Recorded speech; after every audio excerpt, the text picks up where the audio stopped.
I'm Chef Ray. I'm over here at Antioch High School and I am doing a Thanksgiving demo. First things first is we're going to be making this Jenny O turkey. Jenny O. So one thing that I do like to do is stuff my turkey. We got a few new knives as well that I'm going to show you. This one right here is an Asian knife, a sashimi. Primarily used for someone who wants to do sushi, but a really, really good knife. I also have my handy dandy Chinese cleaver. Okay, if you've never seen a cleaver, love the cleaver. It's actually one of my favorite knives to use. I had a similar, but I called it a hatchet because it had a little hook right here near the base. And then we have this knife, the Millennia. Okay, I like it for its curve.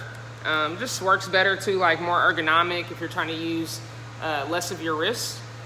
Believe it or not, over time, after a while, that mess will hurt. Okay, so we want to get this net off here. I had to unthaw this turkey overnight in a pot. Where would you normally unthaw meat?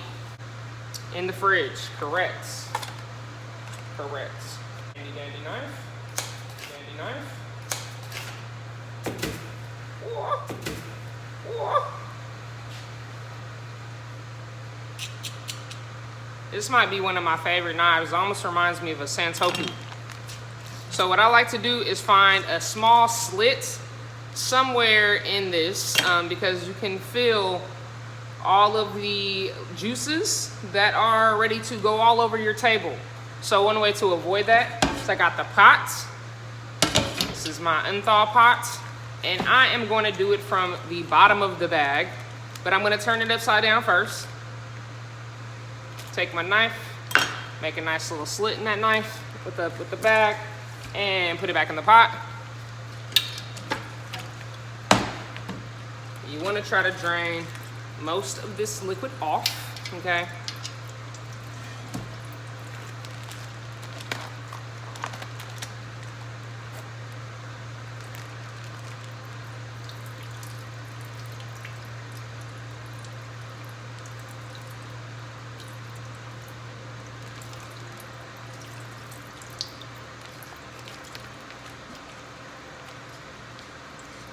And you want to find the hole that you made and you want to completely open that. You can hear it and get all of that off your turkey before you put it in the oven. It tastes a little bit more gamey that way if you like the blood, but personally for me, it's got to go.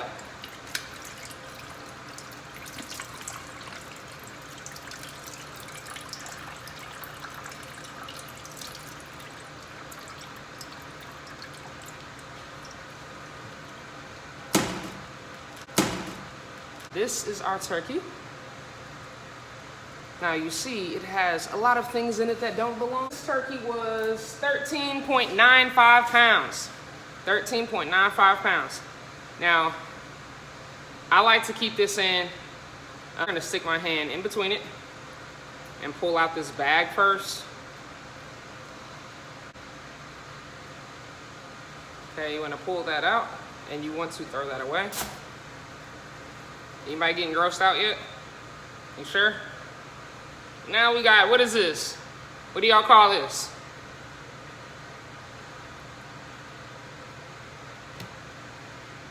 Anybody?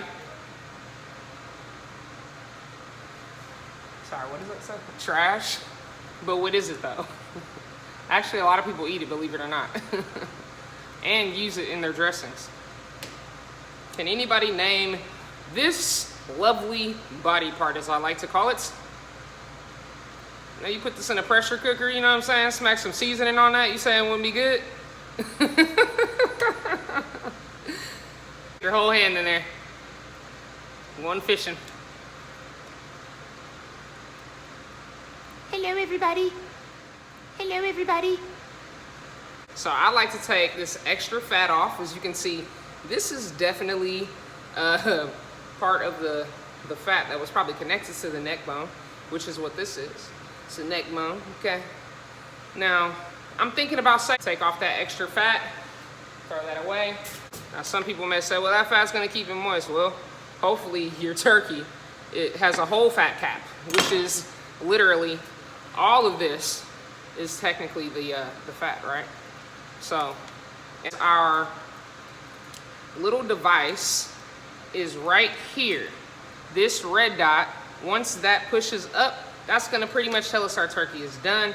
I still like to check the temperature of it, but if you wanna keep your turkey pretty, you just keep this little white thing on here and it kind of holds the legs together. You can also use trussing string, some really good kitchen twine. All right, so we're gonna put our handcuffs back on the turkey.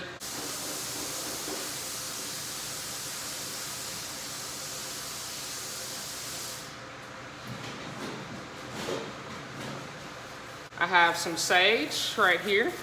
I love sage. I'm actually gonna fry some of this and put it in the dressing. Gotta pick through it sometimes, especially with the really super green leaves. I just bought this yesterday, so it's still really fresh. All right, then you're gonna go ahead and take the leaf off of the stem.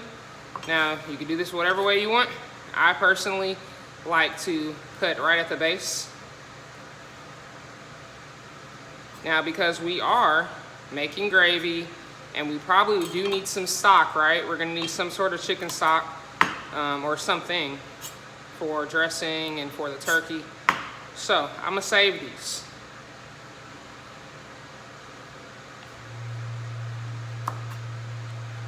Especially the big ones. So I'm gonna take all these off, and you could pick them off too.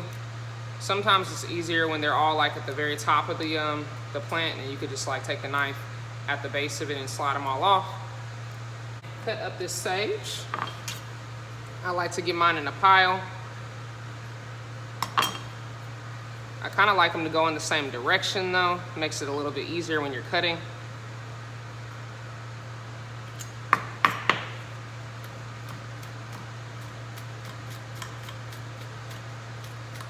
And I'm actually not chopping. I'm sliding my knife and more of a, what they would call a chiffonade, but this is not lettuce, so it really doesn't come out the same way unless you were to take the whole ball of sage and roll it, and then take your knife and go like that. It will create these like little strings. So it does it somewhat. Herbs we're gonna use on the turkey.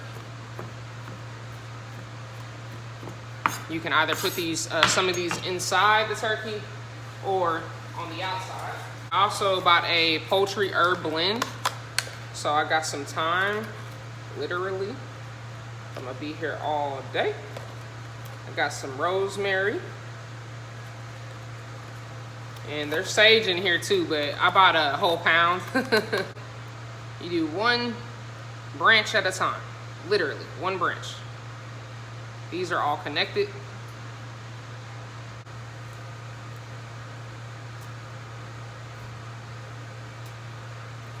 And you can save.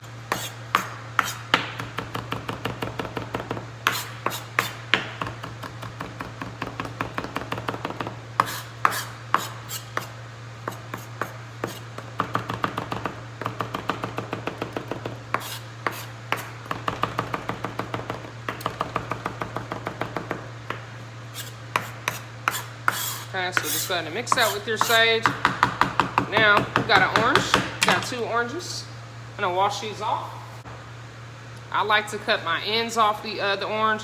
When you cut the end off, before you get all the way to the end, take the knife and curve it. Okay, see how I did that? You take the knife and curve it, keep going, do it slow.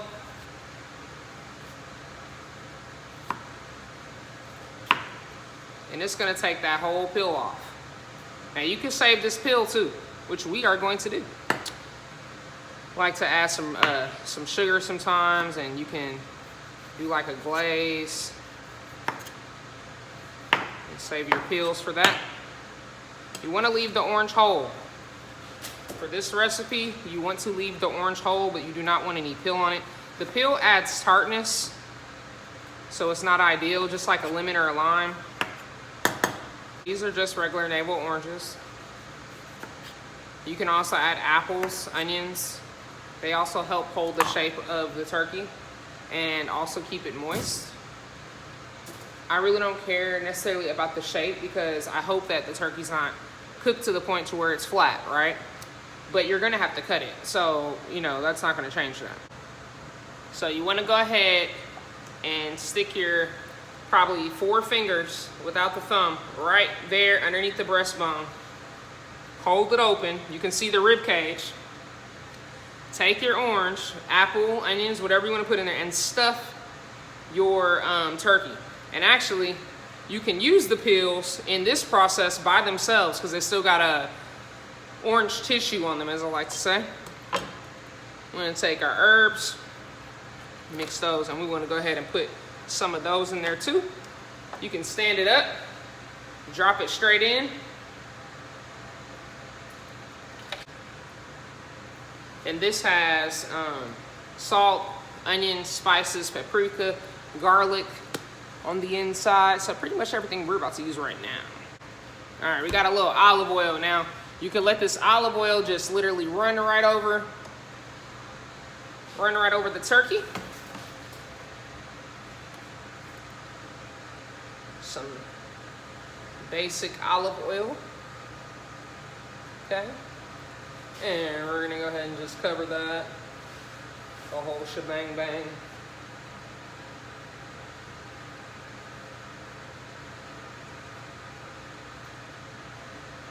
Now, if you don't want to lift up this heavy pan with a 14-pound turkey, just block the rest of that water off. So for me, I like to take a slit on the legs here and go right in between with your knife, and I can literally take my fingers and go right into that pocket. You can stuff that area too if you want. I'm gonna put some more of the herbs on the inside of our legs, and I'm actually gonna take our rind and I'm gonna stick the rind on the inside. You gotta break it in half basically, squeeze it through the opening, and let it just sit right there. You can kind of see that. Slit, pocket. Do the same thing on the other side.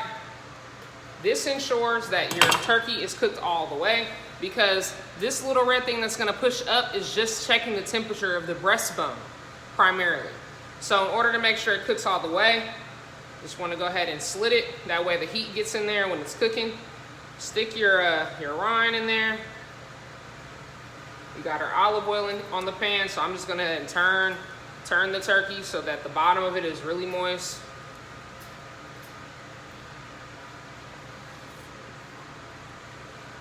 Continue seasoning it, put all that goodness on there.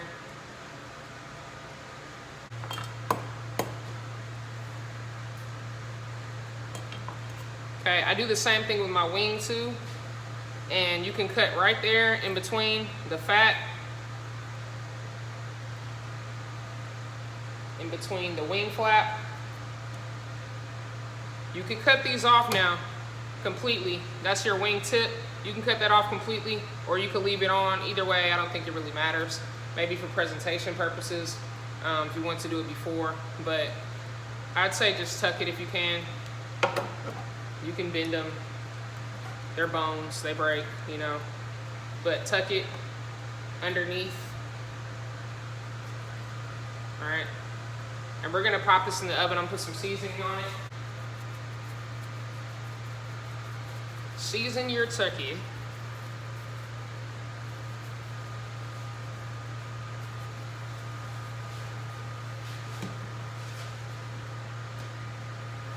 A little bit of smoked pap. Gotta have that smoked paprika.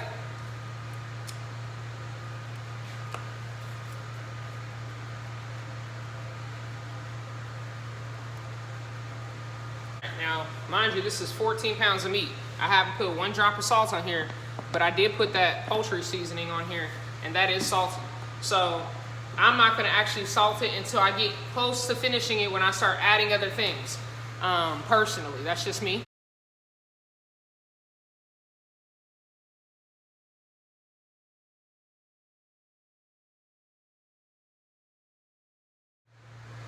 All right, go ahead and pop it in the oven just like this.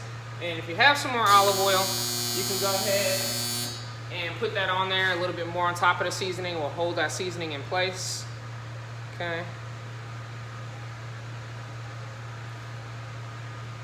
Also help keep it moist. Keep in mind we're using a commercial oven. Some garlic in here. I like garlic, I'm real big on it. Stick it in there, in your cavity there. Just mix all that up. You got your herbs in there, you got the oranges. Mix all that up. You can probably fit about 2 pounds worth of fruit and vegetables inside the cavity of your turkey. Okay. I haven't put nearly as much in there as I normally do.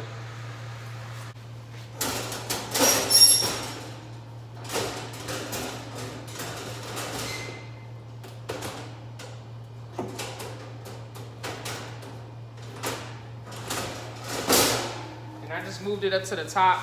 If it does, for whatever reason, just add more fruit into the cavity of your turkey. It's not gonna hurt it. Don't do it barehanded. Make sure you use some tongs or some sort of spoon or something to push that off into the cavity of the turkey. Okay, pop this in the oven.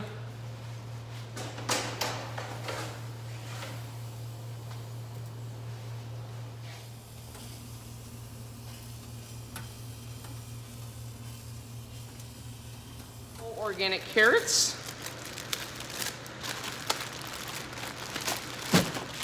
Now, I would recommend getting most of this peel off if you can. It's much easier to cut the carrots if they're lined up. Probably wouldn't do more than 4 at a time, okay? Literally cut the carrot tops off. Throw them in the trash. Now, all of this stuff that I'm throwing away, again, you can use it to make a stock. You can use it to flavor a liquid. Just about whatever you can think of, it has a purpose. Now, I personally would put all of that inside of some cheesecloth and let it stew inside of whatever the liquid is. Before you skin them, scrub them, boil them, and then turn it into a carrot soup. Or you can take these, you can deep fry them, put them in some sort of batter, and you can make carrot chips or some sort of like carrot garnish. I mean, there's so much you can do with it. Look at this carrot. Somebody was angry when they planted this one.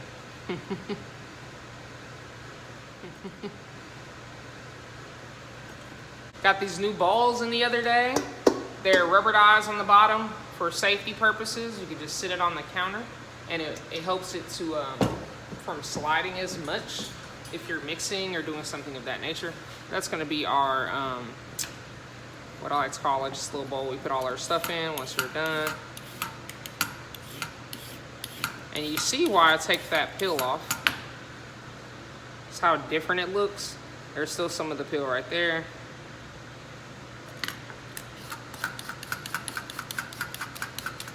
What's the most dangerous thing in the kitchen besides knives? What would you say is the most dangerous tool to use? All right, I'll tell you what my thoughts are. The potato peeler and the cheese grater. Sounds crazy, huh? Coming from me. But what I like about it is you can go down in this direction and away from you. There's other potato peelers that the blade is going left to right, and you have to have your hand more so in the way to go like this. And I would feel like those would be the more dangerous of the two of potato peelers. This is a vertical position potato peeler, which is, I love it because it's completely away from you. Somebody time me, set a timer. See how long it takes to peel about 20 carrots. What's the goal? Got my timer in 8 seconds starting.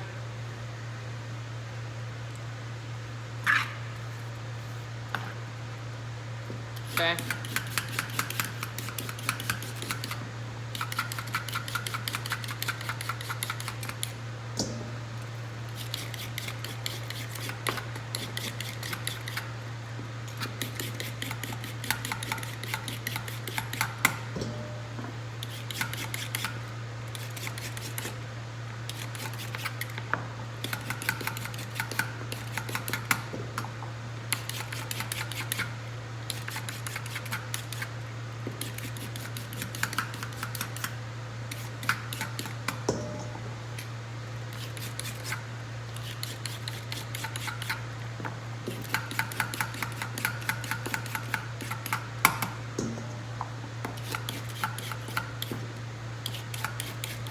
moisture.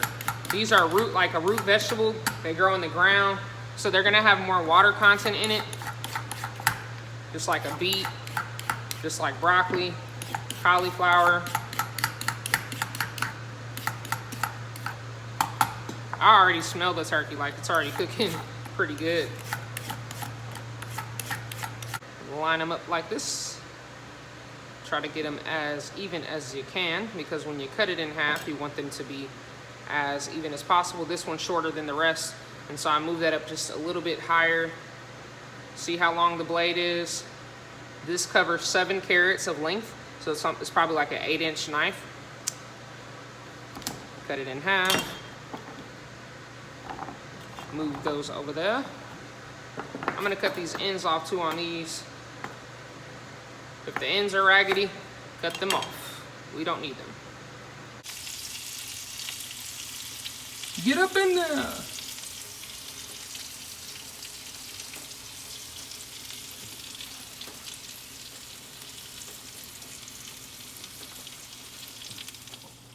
All right, so we're seasoning the carrots. Got some smoked paprika in here. I like my stuff spicy. I don't know why, but I'm just like Cajun type of food. Put a little sriracha seasoning in here. Put a little salt. You can season this however you choose.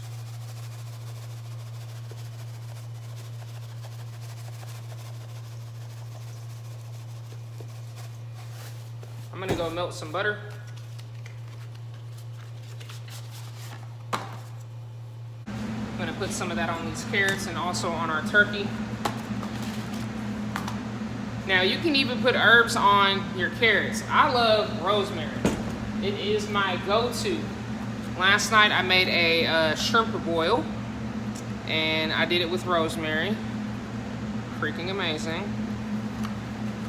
I like eating my boils with Mexican corn. So I typically, like when I'm done, I take the corn and I put mayonnaise on it. And then I put the Parmesan cheese and then the spices. For those that don't know, I do have my own seasoning. It's called Hella Seasoned. It's a Cajun Mexican seasoning, emphasizing with only 5% salt. And I put that on literally on everything.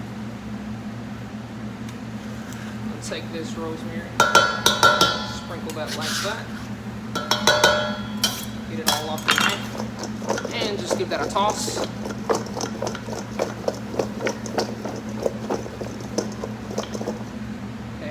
Should look like this. Yes. Now I love this pot because it has a little bit of a spout on the side. I'm gonna pour some of that in there. Woo!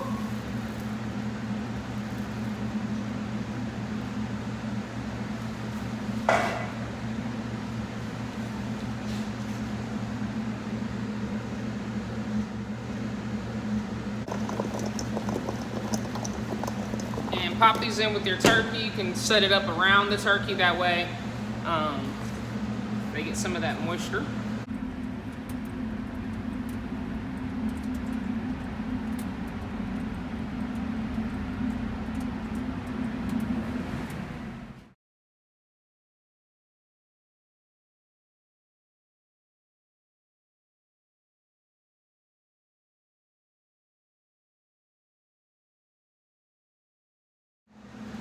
So we got our turkey in the oven, we got our carrots in the oven.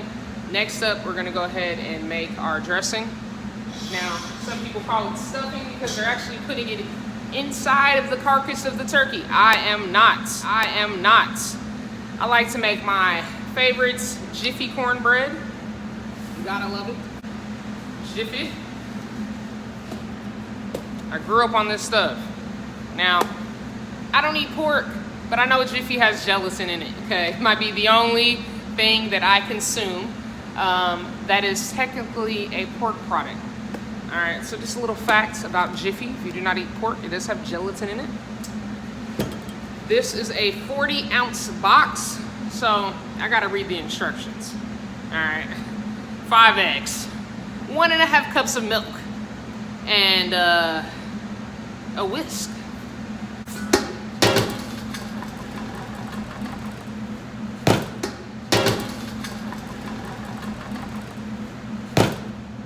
Okay, so you want to break your mix up. You can use a fork, spoon, whatever you like. I'm using a whisk because there are a lot of huge clumps of mix in here.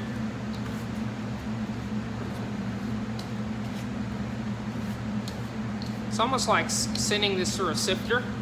Makes it a little bit finer. Now, I'm not going to say pour them all in one by one because this is not a cake, but maybe 3 at a time, okay? We got 10 eggs in here, so some of our milk. You can almost like beat the eggs right on top before you mix it in. Go under to get all that mixed in there.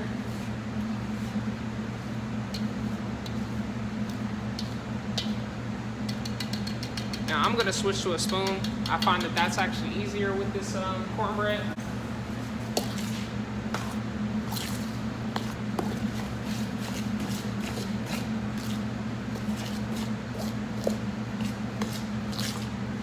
You can rotate your bowl as you do it and just keep taking it from the sides and mixing it into the middle. Now we're gonna go ahead and add in some more eggs. 1, 2, and 3. And some more egg whites. A little bit more milk. Now it calls for 3 cups of milk, 1.5 cups per box, but you can add in more if you need to.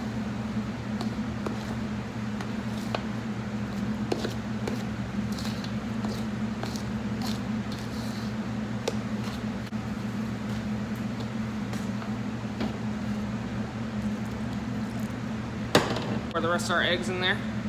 I'm gonna drop the rest of our milk in there. Bam. Bam, bam. Mix all that up.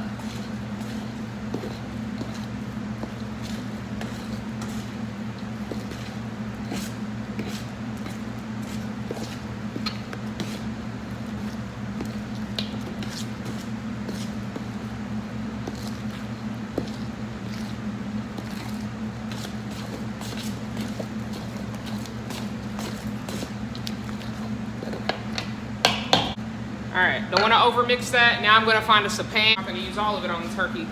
I actually like to put a little butter in the bottom of my pan versus spraying. You can spray it. I changed my mind. All right. What happens is you put that butter in there, pour the batter in there. The butter rises typically on the edges and makes it crispy but moist in the middle. It's amazing. You can do that. Take your handy dandy batter. We may have to put this in 2 pans. We'll see. This is a lot of cornbread.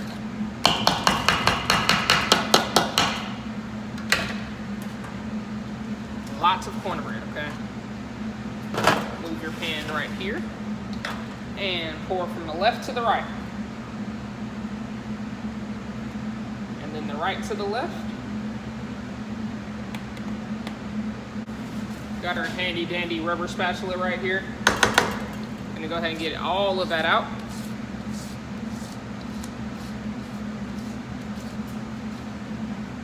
Can you imagine if you just left that in your bowl? That's like a whole extra pan of cornbread. Unacceptable, okay? Waste, we have to learn how to control it when you're in the kitchen. As you can see, that bowl should be almost wiped clean with that rubber spatula.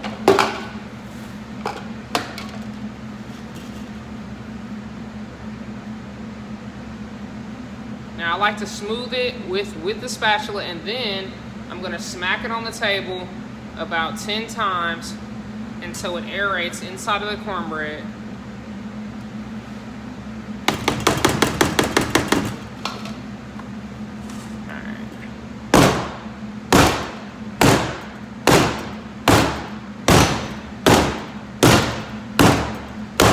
Alright, it's smooth, it's even. You can tell that levels out that cornbread.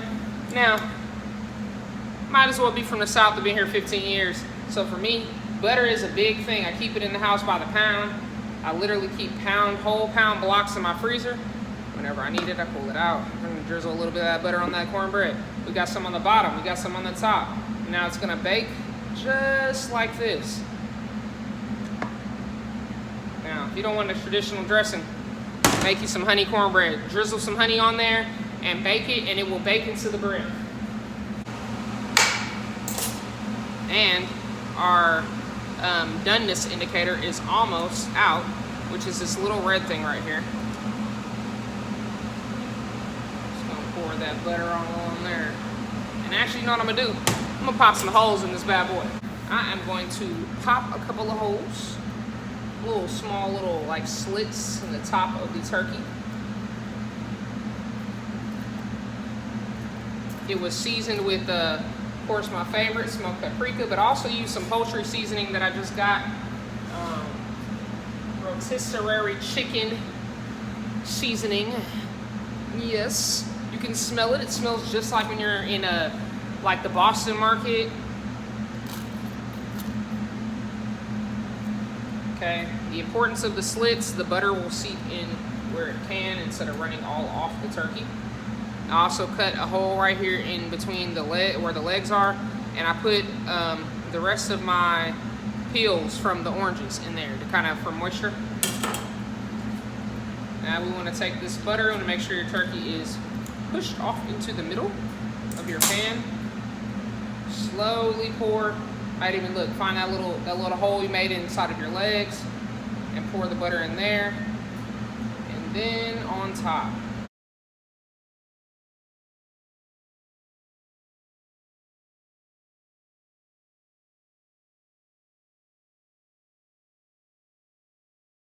Sure, y'all don't know what y'all missing. I'm excited about this one.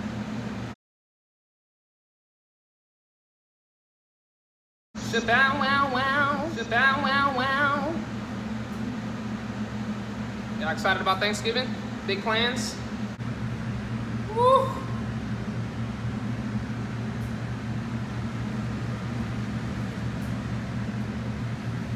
What do y'all be saying?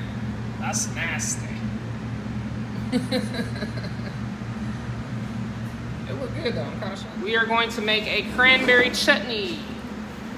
I do not eat cranberry sauce. I absolutely hate it. If there's nothing else that I hate more, it's cranberry sauce, and not the golden beets, but the regular beets, the red beets. I actually can't stand them. So I make my cranberry sauce, in heavy quotations, from cranberries, apricots, and golden raisins. A little bit more fancy, okay?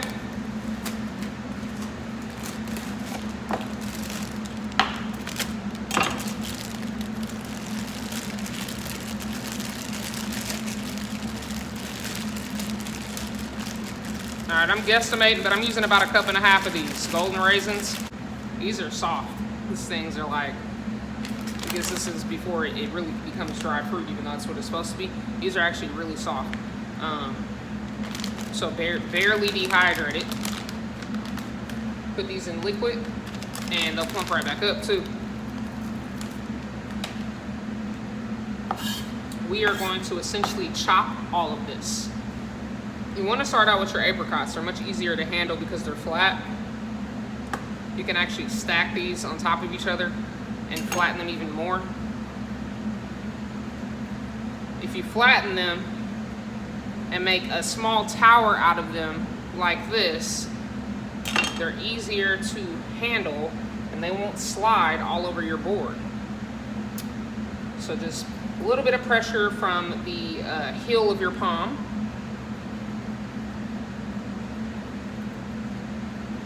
You know, I don't watch a whole lot of cooking videos at all. You'd think that that's what I spend the majority of my time doing, but I don't. I actually really don't have a whole lot of time to watch Food Network or the Cooking Channel or anything like that. But I swear, I feel like I watch like 15 million of them because you have to pretty much talk the entire time that you're doing the cooking videos. So it's interesting. It's like you're talking to yourself, but you know people are listening, but you kind of are. It's weird. It's probably the only time it's acceptable, people. Okay. I'm gonna go ahead, and what I did was I sliced them like this, vertically. Try to keep them as close together as you can. Press down, make sure they don't slide, because they will slide a little bit, but not as much as they would have if you didn't smash them. And so they look like this. Okay, and so you have it lengthwise. Take your knife and come the other direction. You're basically cubing it.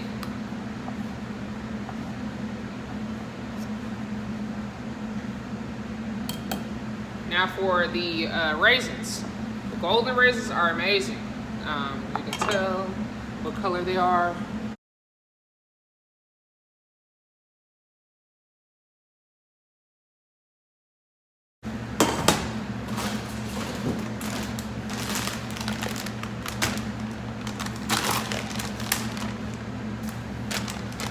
And these are actually pretty fresh looking. Still a little bit frozen. See what they taste like. Real bitter. Really, really bitter. These are definitely like flash frozen, fresh. Got your cranberries in there.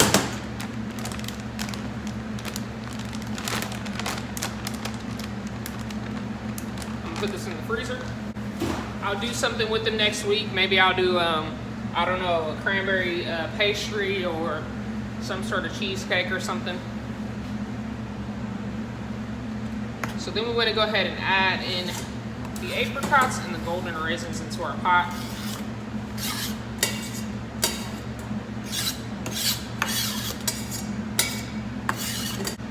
Pop in some vanilla for you. Pure organic. I'm not going to measure because I know it's pretty strong. This is sweeter than sugar. So I'm just going to sprinkle this into our pot and cover it. Then as you cook it, taste it. See if you need more. Add more in there. But this is something you want to gradually add if you don't have regular sugar. So you're looking for just like that, a little coating on it. Okay.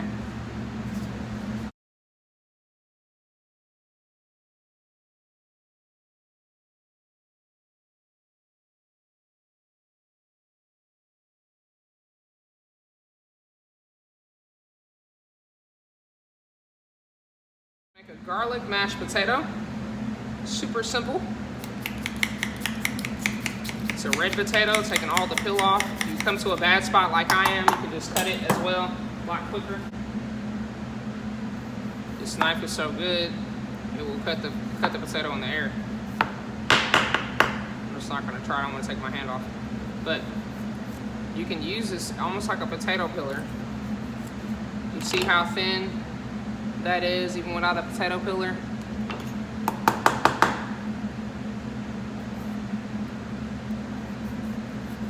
Okay, I'm gonna check the cornbread. I'm pretty sure that's done. Then we're gonna go ahead and make our dressing. Pop these potatoes in a pot and boil them with the garlic whole.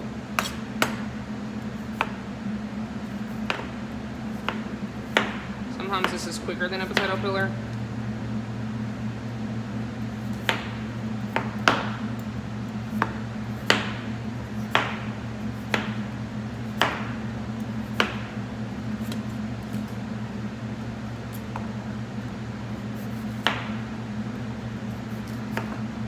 Checking on the cranberry stuff, it is cooking quite nicely.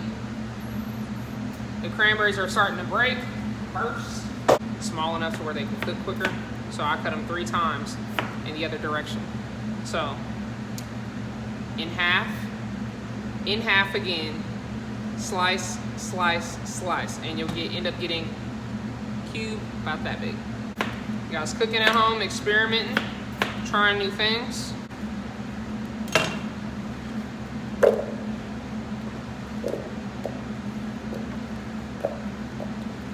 We got our clean potatoes, whites. Put them in there, fill it up with water. You're gonna take some real garlic and you're gonna pop this in the microwave for a minimum of 40 seconds. So I put this in the microwave because as the pressure builds up, the actual leaves of the clove start to push, like almost like the garlic is pushing its way out of this little bouquet. So when you do that, super easy to pop the garlic out. I'm only using 2 fingers, I'm barely touching it. See that?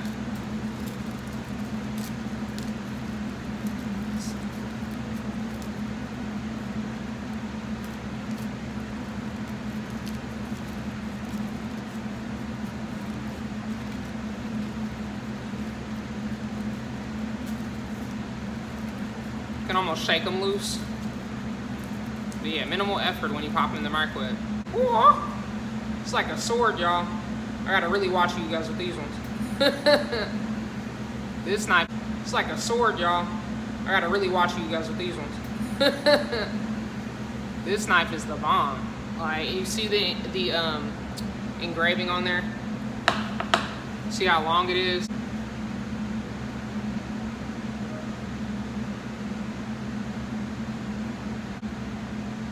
Okay, so we're just gonna drop that off into our water.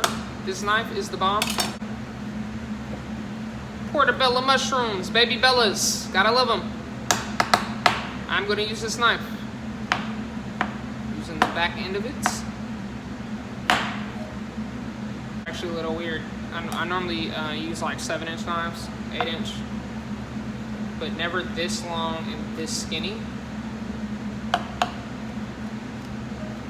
But it works great. You can cut these any way that you want. We're gonna end up chopping them really.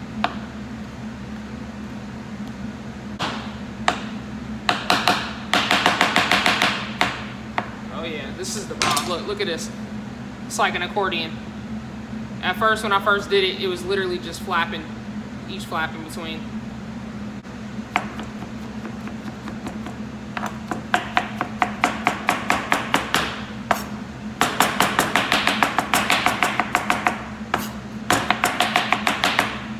Look how quickly it chops. All those mushrooms are pretty much the same size.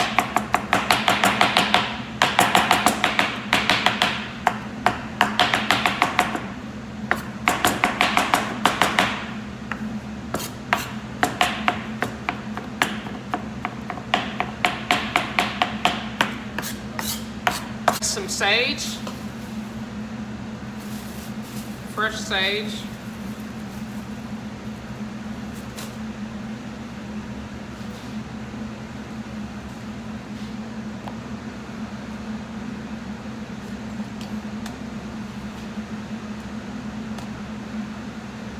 See that flame?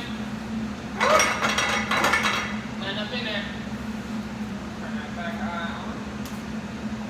Turn this one down.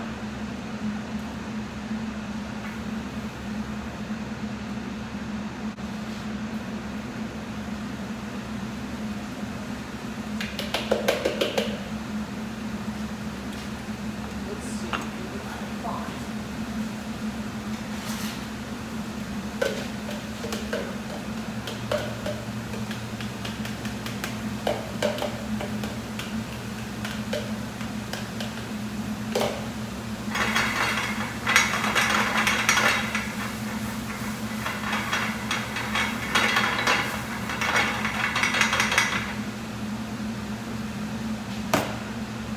We want to take our sage and we want to take this sage off of the stem, off of its stem. And this is going to my dressing. It does something different when they're fried. All right, we're going to check our oil. Just a second here.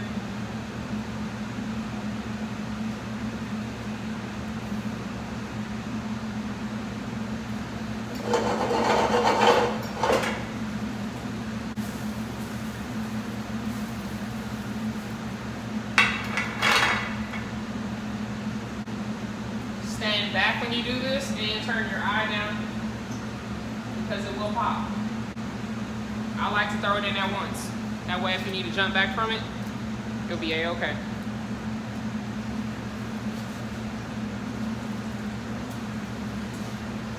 And just kind of wave that grease back and forth, slosh it onto the sage leaves.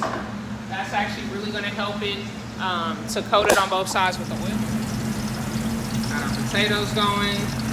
Got our sage back here frying, our cranberry chutney, our mushrooms for the dressing. Got the turkey in here. All right, so right now we're preparing our dressing. We got this wonderful mushroom sage medley. And then I'm going to chop up some celery.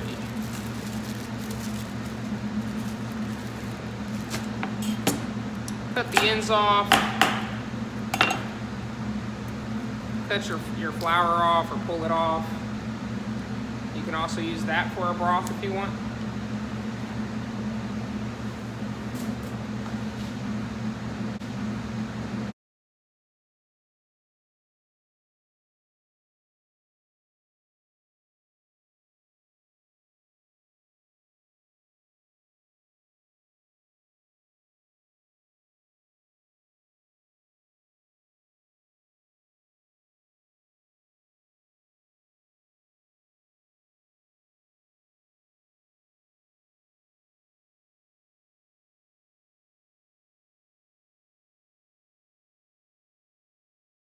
So I made this cornbread in advance. It is Jiffy. You know, our ovens cook a little darker than I'd like, so I'd like to just slice this off using one of our new handy dandy sashimi knives. It's freaking amazing. It's over 9 inches long, so it's pretty good reach. It's almost like trimming a cake. It's buttery too. The bottom is the best because it has the butter in it, but I don't want it that dark because it has to rebake. See how that knife just cuts? This will be the perfect knife for cutting fish. When I do a fish demo, takes it right off in sheets.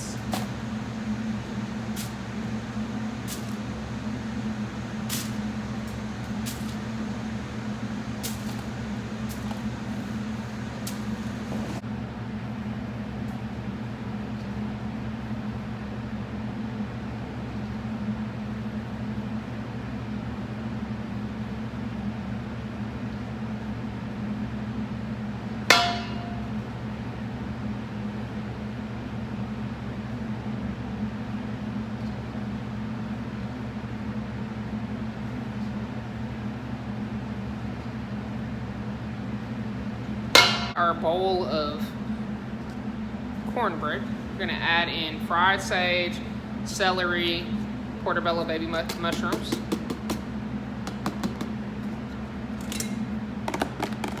I'm going to melt some butter. Beef bouillon cubes. These babies right here. Okay.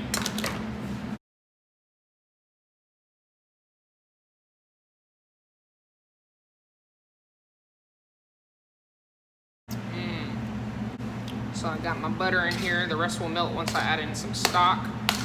Probably actually gonna need a little bit more butter. Should have used the whole box. But it's moister than it was. Use some of this butter for our potatoes. Look, if it makes it. Woo!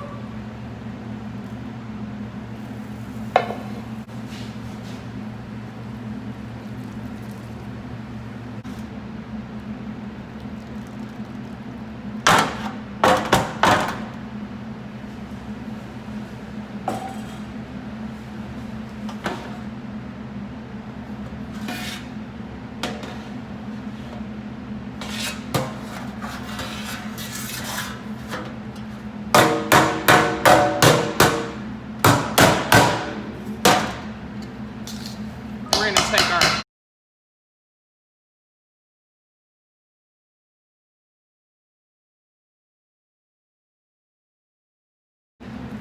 so we put all that from the bowl into this dish right here.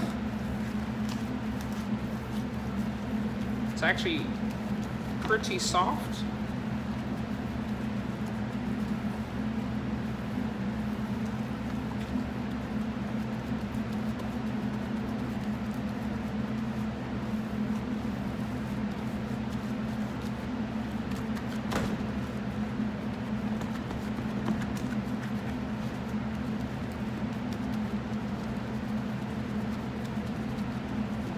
Now, stuffing, dressing, whatever term you want to use, in the oven, it almost always dries out if it's not moist enough, which is why I like mine to be overly wet. I'm going to pour some stock right on top of this, so as it bakes, it sits in it and keeps it moist. Now, what I'm doing is just literally going like this across my pan and tucking it so that it's all laying basically flat. You don't want any raised edges. You don't want anything not mixed well. Some of this beef broth.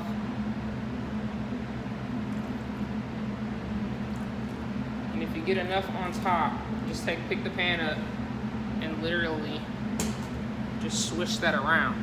Okay. That just ensures that it's gonna bake it's gonna bake well. Just put little indentations in it. Kind of help that liquid seep in there as it bakes.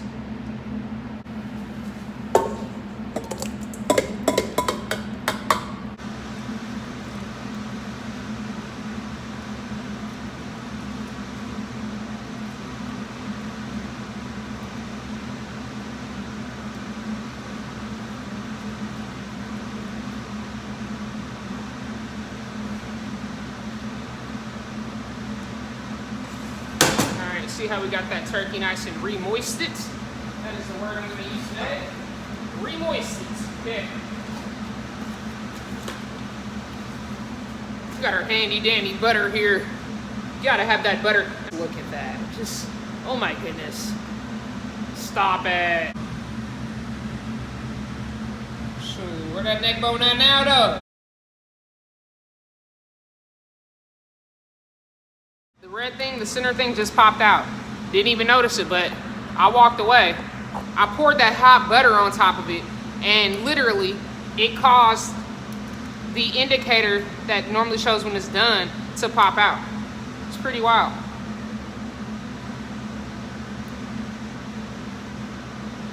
I'm gonna check it in a couple areas, but I'm gonna check it in the thickest part of the breastbone. It's gonna be like right here. You want to make sure you don't hit bone, okay? Now I hit the bone and pulled it out so I knew where I was at. How far of a depth are you going in to check the temperature? I could feel the bone. Now when I feel the bone, the degree variation is actually 173. I pull it back. It's holding at about 174.6. It's still rising a little bit in the breast though, 175.5. We're gonna check one of these legs. And you take the thermometer and go in the product like that, so that way it's lined up with the bone, but it's still in just the meat. This is holding at about 167.6. Typically, you know, you cook meat up to 165, but I always like to go a little bit beyond that because you don't want the turkey to have all these random different temperatures. Other leg though is almost identical to the temp in the on the other side. This one's holding at about 172, still rising a little bit, so not quite there where I want it, but it's edible. It's at that point where you can go ahead and eat it at the temperature that it's at. But I just basted it with all this butter, and I want to pop it back in the oven. I want to put it back. So, okay, we're gonna make some potatoes. And what do you know? I need butter, but now I need butter and either heavy cream or half and half heated up. Pour a little bit of heavy cream in there. A little bit of butter, okay? We're gonna heat this up, get it melted, get it going. Then in the meantime, in between time, I'm gonna go ahead and turn on our mixer and get these potatoes kind of at least partially mashed up. It's that Cuisinart Pro Series. Gotta love it. Turn it on to about a 2. You can increase it, but it's working, okay? Crank this cream up and that butter up. I'm gonna pour it in as it turns.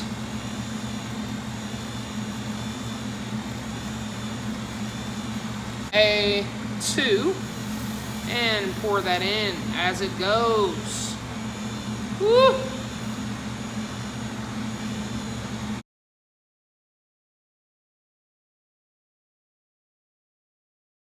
I'm gonna crank it up. I like mine extra creamy. Smoked paprika, salt, going in as it spins.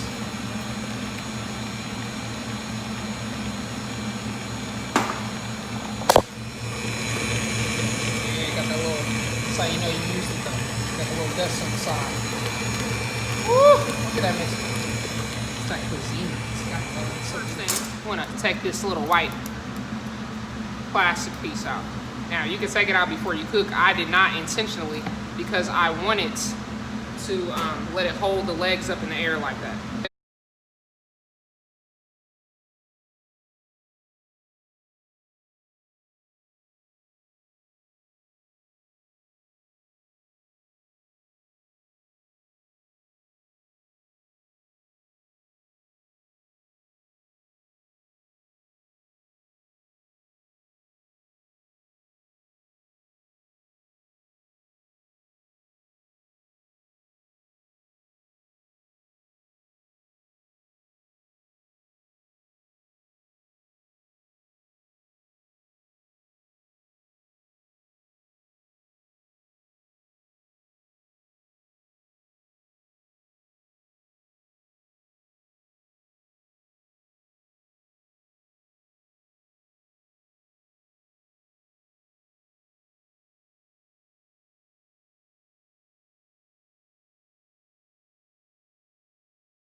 have it on the plate. Can't even tell that that's a leg, right? You can go back and. So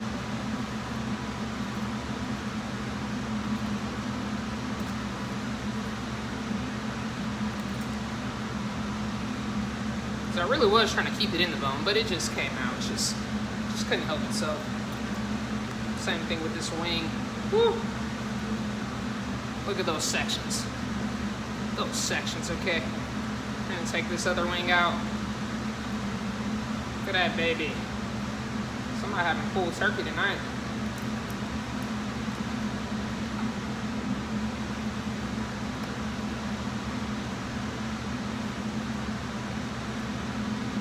Anybody got a dog? I think got some bones. Some bones. Yeah. Yeah. Should I do up, do up, do up, do up?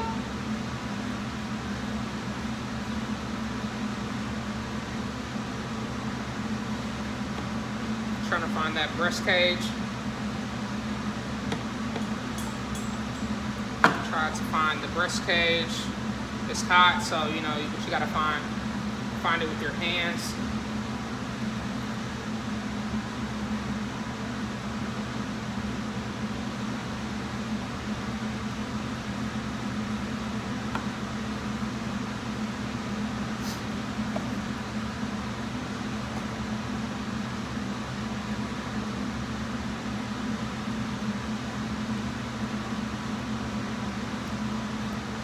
And we pull that out. That tells us it's done.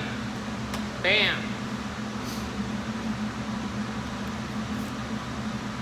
These are our rinds that I use to stuff the legs with. Still had a little bit of orange tube stuck to the peel, so it helped with the moisture.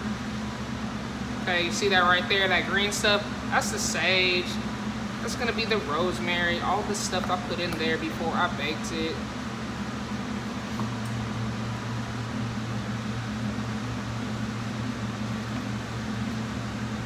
Okay, now this one you gotta come in from this side. See this right here? This is gonna be the bone that separates each breast.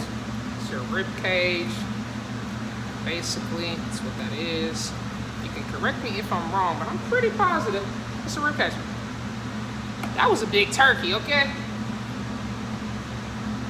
Said she wasn't no little turkey.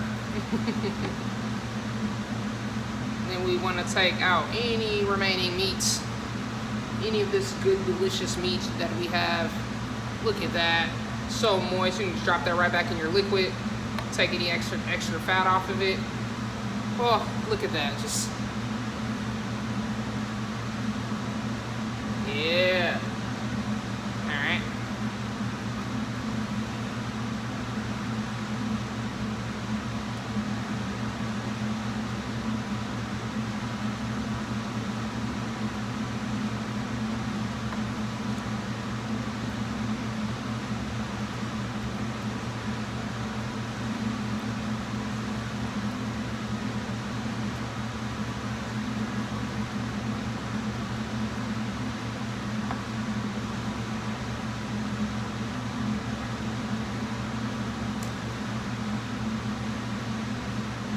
This is why nobody wants to slice the turkey on Thanksgiving.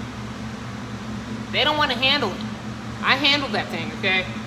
We got a little meat left on that bird, but not a whole lot. Just a little, couple pieces.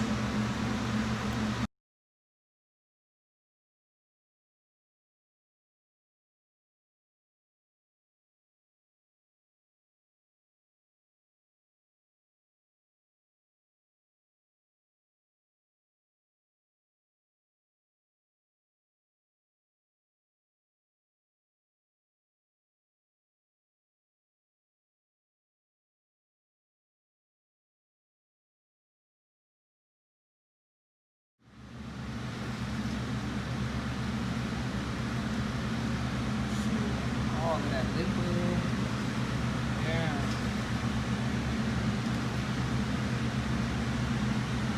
Shebang bang. Shebang bang bang.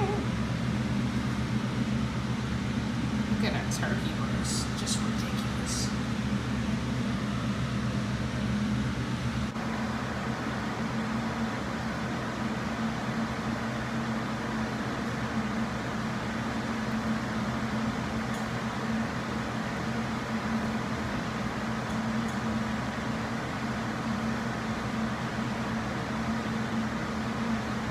Oh my goodness. That is moist as I don't know what.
Woo.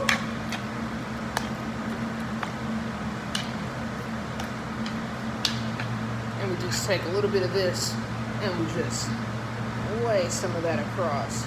Okay. Just lay it across.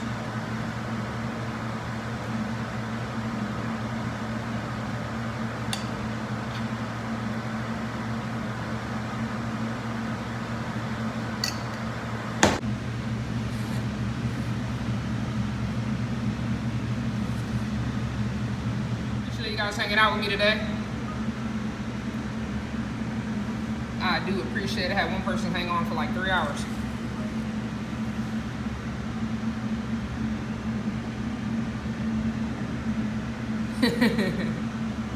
Well, if you're nearby the school, I can meet you outside. You just can't come in the building. But you gotta be outside. So maybe next time I cook, I'll announce that to you guys. Hey, if you have the means to get up here,